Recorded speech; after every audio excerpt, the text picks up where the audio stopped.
Good morning, everyone. Feeling it today. It is supposed to be my day off, and somehow I am up at what is very early for me, 8 o'clock. It's quite late for most people, but I've got a very, very busy day ahead. Starting with getting on that bastard bike. It's the last week, peak week, although I don't really like to do a peak. I still got fat to lose, so I'm now just getting myself ready and go and wake Amy up because she's still sleeping. Jump on the bike for an hour, then get ready, walk to work, have a consultation, train 2 hours. Normal session today, still normal food, relatively high. Low for me, but relatively high. It's not totally cut down. And then I've got some more clients and then a bit of a gap to come home, walking, then do a sports massage, then come back and get back on my bike for the last time. Try and do as much as I can. Just trying to burn as much as I can. I'm literally trying to move all day. I've been walking up and down the kitchen like this, on the Instagram message, just trying to move. And that's all you try to do. When you try to lose fat, the more you can move, the more calories you're gonna burn. Simple as. So always keep that in mind. That's why we wear these, because they make you aware. And as soon as you are aware of your movement and set your step goal, especially if you've got a Fitbit and you're in a competition with everyone else Monday to Friday, which is Monday today, so I am, you just want to move all the time. You want to walk, you want to park further away, you want to do all these things. You want to create healthy habits, because as a race we become incredibly lazy. We want to park close. As you see, most people park on double L's at the front because they can't be asked to walk somewhere. And you might even be able to go into a shopping centre to walk around, which makes zero sense. So park further away, get the extra steps, make yourself healthy and do yourself a favour. And we're off. Go. 40-minute countdown. You having fun down there? Obviously. And why is there a bed in the middle of my living room? Because that bed got brought in here midway through prep and it's staying there till the end. Because then I can lie down in any room I want to when I need to. You need to at times. Get a little bit tired.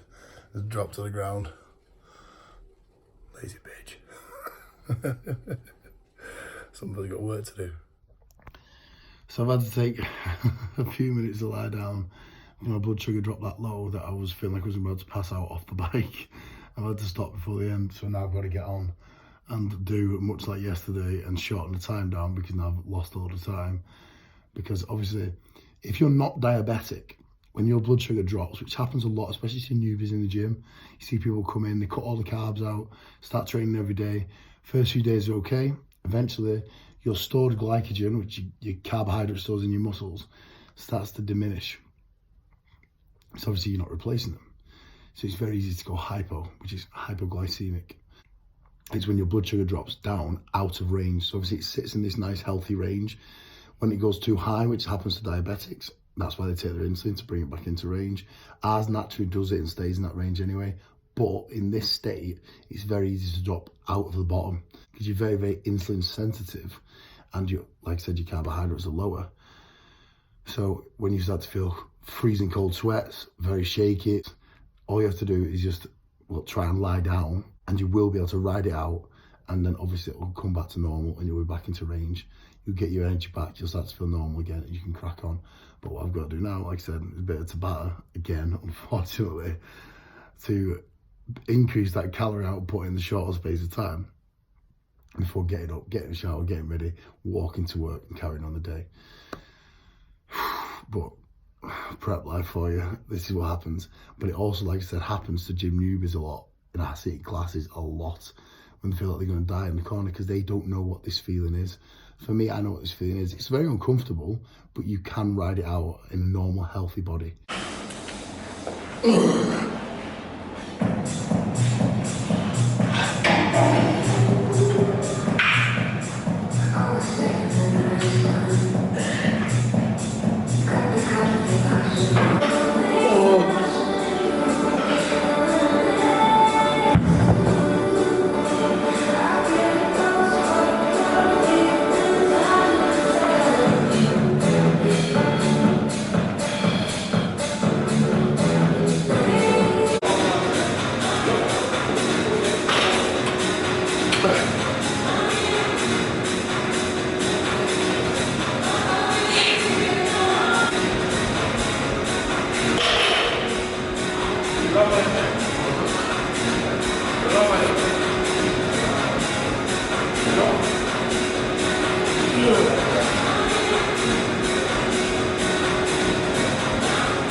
very professional, eh? You've got the wrong date. Second? You've got the wrong date. You have the wrong day. So come to see Pat. Come to see Pat over here. Let's get a massage. You ready, Pat? I'm doing a vlog for this week to document the last week before the show. So give me a rub down, let's go. Let's get naked. See? I'll see you soon. Shut the door, make sure no one sees us, we need to be private. So for those people who don't get regular sports massages, you really need to, because for those hard training individuals, we beat our bodies up constantly day by day and then feel like crap. And it does genuinely start to wear and tear eventually. Muscles start tightening up and things generally don't sit in the right position. So Hip flexors start tightening up, don't they, Chris? and especially with me standing up all day and standing a lot of my weight on my left leg, I get a lot of pain down the left hand side. Pat has fixed that over the last year and it's pretty much gone now. Thank you, darling. I'll give you credit for that. And the mobility has massively increased, which has then increased my ability in the gym to push further and get more out of the exercises. So that's why we're here now. A few days before the show, trying to loosen off. Be careful. Brilliant. That hurts already, that genuinely hurts. Was it? Yeah. Right. Your viewers are going to be in for a treat tonight then. Sweet tarts. Oh, you fucker. I fucking hate hamstrings, don't you? Pop. Love them. So to anyone who's not had the hamstrings massage before, it literally feels like they're going to explode. No, it doesn't. It actually genuinely does. You know when you have one of those tube balloons and you squeeze it and it's about to pop? That's what it feels like. So go ahead, mate. Hurt me. So, What? for your viewers who are going to be watching this, how are you feeling leading up to Saturday? Well, do you know what? I'm still not in the condition that I wanted to hold myself to. I'm still not. Why not? What is that condition? Because, well, For anybody who doesn't know. as painful as it is to admit, the condition that Nick's in. Okay. And the most painful bit is that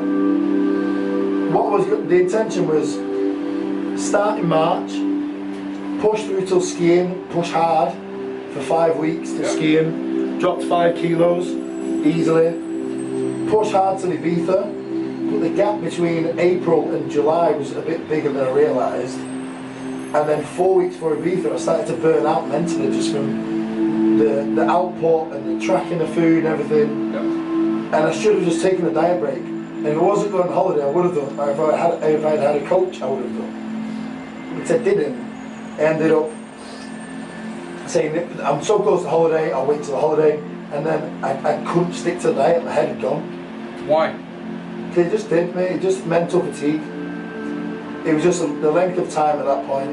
If I took a week and brought my calories up and took my expenditure down, I would have lost 1 week's worth of progress but maintained. Yeah. And then I would have smashed 3 weeks worth more going into Ibiza, fresh. Come back from Ibiza, even more fresh, because I took 10 days off, which is why I feel fine now. Yep. So I took those 10 days, which I really needed. And then I would have been 3 weeks further ahead. Because right now, I feel absolutely fine. I've never felt this happy and healthy at this body fat level and this close to a show.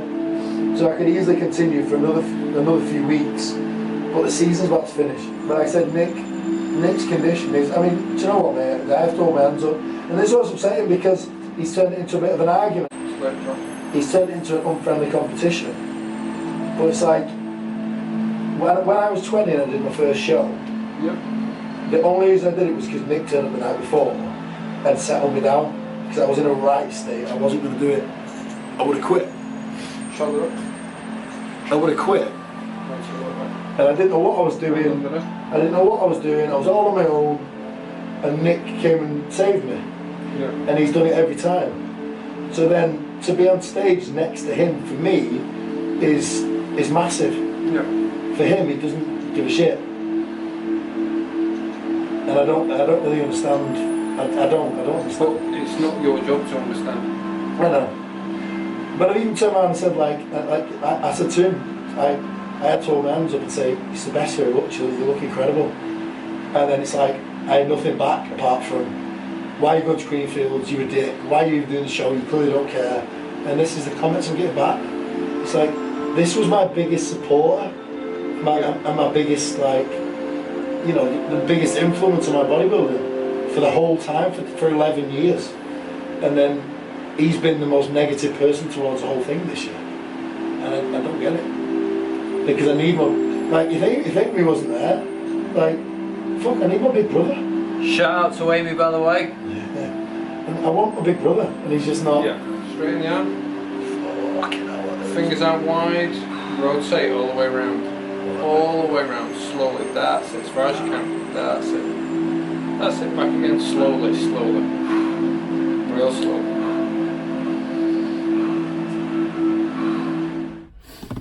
So just been to see Pat there to get my massage. I feel a hell of a lot better, a lot looser. But got the one booked on Thursday just to try and get rid of any last bit of tension and stress in my body. So obviously when I leave there, I usually end up looking a lot drier, just because it just flushes your body out. It relaxes me. I feel a hell of a lot better. A lot of people don't find sports massages relaxing. I actually do, because I carry so much tension through my body just to get beaten up all the time. And things like a double bicep shot, for example, or the twisting movements that we have to do on stage, we really have to be making sure we move as best as possible. So making sure that everything's loosened off is just going to help get into those poses and show our physique to the best of our ability.